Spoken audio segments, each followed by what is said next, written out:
আজিৰ পৰা আৰম্ভ হ'ল আজিৰ পৰা BTRৰ প্ৰত্যেকটো সমষ্টিতে আমাৰ দলৰ কাৰ্যকৰ্তা সন্মিলন অনুষ্ঠিত হ'ব। 20 আগষ্টলৈকে যিমানখিনি পাৰোঁ সভাত মই আহিম। ৰাজ্যিক সভাপতি দিলীপ শইকীয়া ডাঙৰীয়ায়ো সম্বোধন কৰিব। আমাৰ চেষ্টা হ'ব যাতে 40টা সমষ্টিতে বিজেপি দলৰ একোখন কাৰ্যকৰ্তা সন্মিলন অনুষ্ঠিত হ'ব পাৰে।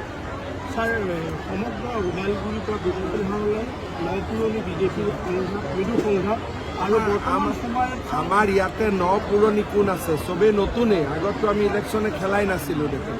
গতিকে মইতো একো শুনাও নাই আৰু আমাৰ ইয়াত খুব ধুনীয়া ডিচিপ্লিন ৱাইজ আমাৰ কাম হৈ আছে।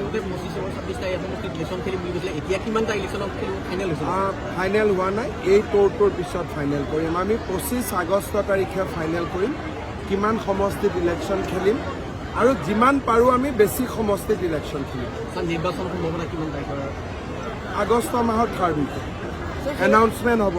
ছেপ্টেম্বৰৰ 3rd উইকত ইলেকশ্যন হ'ব। ছাৰ উচ্ছেদ আকৌ চলিব নেকি?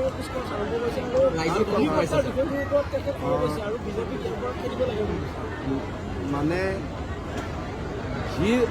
যোন জেগাত বিদেশী আছে, সন্দেহযুক্ত নাগৰিক আছে, আমি এইখিনি এভিকশ্যন কৰি দিওঁ আৰু সেইটো আমি এটা লক্ষ্য বান্ধি লৈছোঁ।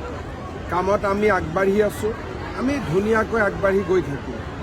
অখিল গগৈ ডাঙৰীয়াই পট্টাৰ কাৰণে লাগিব, কাৰণ তেওঁৰ তাতে ভোট আছে, কিন্তু পট্টাটো আৰু অখিল গগৈ দিব নোৱাৰে। তেওঁতো মন্ত্ৰীও নহয়, চৰকাৰো তেওঁ নাহে।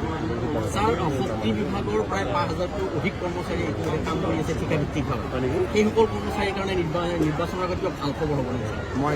মই নাজানো, পাৱাৰ মিনিষ্টাৰক আপোনালোকে সুধিব লাগিব। ছাৰ আকৌ সংসদত ৰাহুল গান্ধী প্ৰসংগত উঠাইছে। হা ছাৰ, এফচি ইতিমধ্যে উদ্বেগ কৰিছে বা আফচুৰ সভাপতি দীপেন বৰুৱাই কৈছে যে 15 আগষ্টৰ আগত তেওঁলোকসকলে এটা আলোচনাত মিলিত হ'ব UPPL আৰু BPFৰ মাজত। মইতো UPPL আৰু BPF যদি লগ লাগে মই আদৰণি জনাম। লগত আমাৰ নতুনকৈ যিটো দল হৈছে, 3টা দল একত্ৰিত হ'লে আমি ভাল পাওঁ, কাৰণ তেতিয়া আমিও বিচাৰোঁ যে বড়ো সমাজখন একত্ৰিত হৈ থাকে। প্ৰতিবেদন যোৱা নাই। অক্টোবৰত আমাৰ মন্ত্ৰীসভাৰ প্ৰতিবেদন বিধানসভাত ৰখা হ'ব। বিধানসভাই সিদ্ধান্ত ল'ব। আমাৰ প্ৰতিবেদনখন বিধানসভাত আমি প্ৰস্তুত কৰিম। ছাৰ, সংসদত ৰাহুল গান্ধী আৰু গৌৰৱ গগৈ যোৱাকালি কৈছোঁৱে গুৱাহাটীত। এটা কথা আছে ছাৰ, জাষ্ট আপোনাৰ BPF চৰকাৰৰ দিনত প্ৰায় 500তকৈও অধিক তাৰমানে যিটো ফিক্সড ডিপজিটৰ যিটো ফিক্স চাকৰি, সেই চাকৰিটো দিয়া হ'ল, কিন্তু 5 বছৰ ধৰি তেওঁলোকে আজি তাৰিখলৈ দৰমহা পোৱা নাই। BTRৰ ভিতৰৰ বহুত কথা মই নাজানো, কাৰণ আমি বিজেপিও দূৰৰ পৰাহে থাকোঁ।